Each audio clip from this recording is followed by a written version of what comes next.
नमस्कार, मी मोनिका स्मित आणि ऋतूची मम्मा या यूट्यूब चॅनलमध्ये तुम्हा सर्वांचे अगदी मनापासून स्वागत करत आहे. तर छान मस्त सकाळी सकाळी हेअर वॉश करून घेतला आणि आता बघा मुलं झोपूनच आहे कालच्या सारखे. 7 7:15 झाले, कारण की डोकं धुतलं की थोडंसं उशीर होते. आता यांना उठवते, कारण की काल 7ला उठवलं ना तरी पण लवकर झालेलं होतं. याच्या आधी थंडी होती म्हणून ते 7:30ला उठत होते. तर इथे ना मी मुलांना उठवत आहे. तर माझ्या मुलांना ना याच पद्धतीने उठवलं, म्हणजे त्यांना थोडंसं हलवलं, आवाज दिला, की लगेच ते उठून जातात. म्हणजे जास्त त्यांच्या मागे तामझाम करावं लागत नाही, की उठणं रे, हे घे, ते घे. म्हणजे थोडं तरी टच करत राहावं लागते. पण जास्त हेक्टिक होत नाही. म्हणजे कोणाकोणाच्या घरातनं असं खूप असते, की नाही त्याला उठवायचं, स्वतःच करून द्यायचं. म्हणजे एक स्पेशल जो वेळ असतो ना, तो त्या मुलांसाठीच लागतो.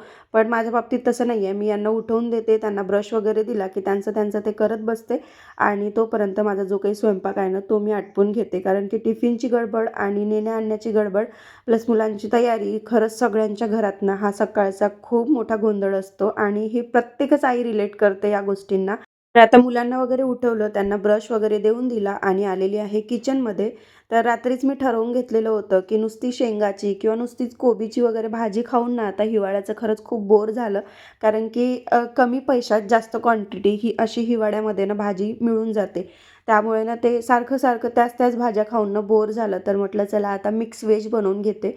म्हणजे आलू, वांगा, टमाटर आणि त्याचबरोबर फुलकोबी, वाटाण्याचे दाणेसुद्धा आहे. तुरीचे असेल तर ते सुद्धा मी याच्यामध्ये टाकते आणि जेवढ्या भाज्या असेल ना तेवढ्या टाकून जर मिक्स व्हेज केली ना त्या भाजीला एक वेगळीच टेस्ट येते. आणि ज्या पद्धतीने मी बनवत आहे ना त्या पद्धतीने तुम्ही नक्की ट्राय करून बघा.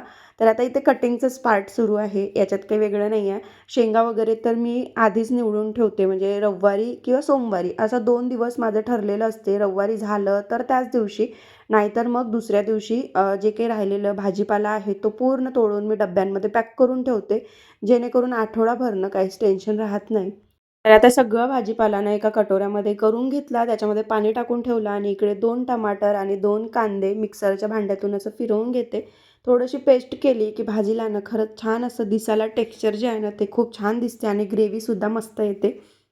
ही जी भाजी आहे ना, ती मी खूप अशी म्हणजे अशी रस्सेवाली जी असते ना, ती नाही करत आहे. थोडीशी अशी अंगी रस्सा किंवा मग मोकळ्या भाज्यांमध्ये येते ना, त्याच टाईपमध्ये करत आहे. फक्त एवढंच केलं, की कांदा आणि टमाटर कापून टाकायचं, तर त्याची ना मिक्सरमधून पेस्ट प्युरीसारखं केलं आणि ती याच्यामध्ये टाकून घेतली. बाकी आपण जे जसे मसाले टाकतो, हळद, तिखट, मीठ, धनिया पावडर वगैरे, तसंच थोडीशी जिरा वगैरे टाकून फोडणी दिलेली आहे, अद्रक लसूणची पेस्ट टाकून. आणि सिंपल सगळ्या ज्या काही भाज्या होत्या मिक्स केलेल्या त्या सगळ्या छान अशा धुवून मस्त टाकून घेतल्या. आता याला ना कमी गॅसवर मस्त असं तेल सुटेपर्यंत राहू द्यायचं. तोपर्यंत आपलं जे काही कामं आहे ना छोटे-मोठे ते करत बसायचं. कारण की सकाळची गडबड म्हटलं की बरेच असे छोटे-छोटे कामं असते की ते अगिनत असते, की ते कोणाला दिसत नाही, की हां, स्वयंपाक करताय ना, स्वयंपाक करत आहे, अर्ध्या तासात होऊन जाते एवढं म्हटलं की संपलं. पण त्यामागे ना खूप साऱ्या गोष्टी असते.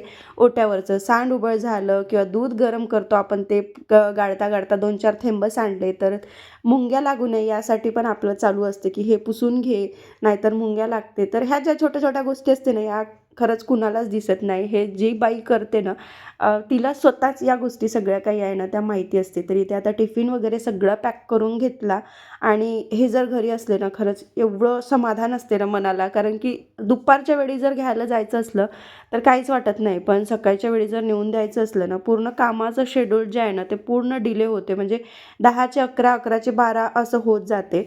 तर असो, हे चालायचंच. आपलं लाईफ म्हटल्यावर, मुलांचा सांभाळ करायचा आहे म्हटल्यावर, एवढ्या सगळ्या गोष्टी तडजोड आपण ते लेकरांसाठीच करत असतो.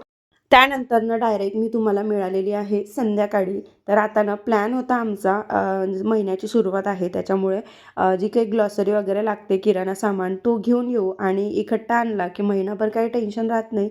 तर त्याच्यासाठीच जायचं होतं म्हणून पटकन मिक्स व्हेज टाकूनच, म्हणजे जे काही कोबी, वाटाणे असं असते ना, त्याचा मसाले भात केला आणि तांदूळ जे आहे ना, ते आजच आणलेले होते यांनी. आम्ही जे काही धान्य वगैरे असते ना, ते एकत्र साठवतो. त्याच्यामुळे ते तांदूळ म्हटलं चला यूज करून बघू कसे निघते, काय निघते. आणि त्याचा रिव्ह्यू पण खूप छान होता. म्हणजे असे जुनाट तांदूळ होते आणि मोकळा असा भात झालेला होता. त्यानंतर मी इथे आलेली होती तर आता जे काही सामान लागते ना ते पहिले घ्यायचं असं विचार होतं. पण मुलांचं असते ना, की मम्मी मला हे पाहिजे, ते पाहिजे. त्याच कारणामुळे ना आम्ही त्याला नेत नाही, दोघं नाही. म्हणजे एक झोपून असते, एक टी व्ही बघत असतो. तर दोघं राहते 1 ते 2 तास तरी सहज. म्हणून ना दुपारच्या वेळी घेऊन जातो. पण यावेळी दुपारी ना खरंच खूप कंटाळा आलेला होता आणि म्हटलं जाऊ द्या, सगळं काही मी पटापट आवरून घेईन घरचे कामं आणि त्याच्यानंतर आपण जाऊ. तर मग इतका गोंधळ झाला रिधूने ना इतकं त्या एक गन त्याच्या हातामध्ये लागलेली होती. त्या गनसाठी इतका धिंगाणा घातला, की घरी येऊन अक्षरशः तो 11 वाजतापर्यंत झोपेपर्यंत ना रडतच होता. माझी गन मला आणून द्या, मला तेच खेळणं पाहिजे. त्याला कसंबसं समजावून तो झोपला आणि मग ना आता माहिती नाही दुसऱ्या दिवशी त्याचं रिॲक्शन काय असते. आता स्कूलमध्ये तर गेला तेव्हा त्याला आठवलं नाही, पण तिकडून आल्यावर खेळायचं असते तेव्हा जर आठवलं, तर मग मजाच आहे. आता सगळं झालं, सामान वगैरे घेऊन बिल वगैरे करून झालं आणि तिथेच ना पाणीपुरीचा ठेला होता. म्हटलं चला पाणीपुरी खाऊ. पण तिथे गेल्यावर ना मुलांना शेवपुरी यांनी पहिलेच घेऊन दिलेली होती. म्हणून मग मी पण म्हटलं चला आपणही शेवपुरीच खाऊन घेऊ. कारण की पाणीपुरी तर नेहमीच खातो. शेवपुरी वगैरे ना मी नेहमी खात नाही.